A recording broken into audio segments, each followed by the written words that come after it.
अडला घास असा काळा वनवास असा, पण ह्यो ध्यास अजून बी माग राहीना.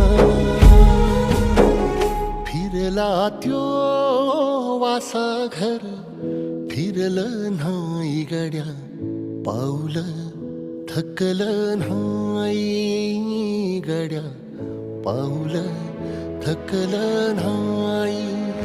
रख रख त्या रानातून थोडं पुढं जाऊ गड्या पाऊल,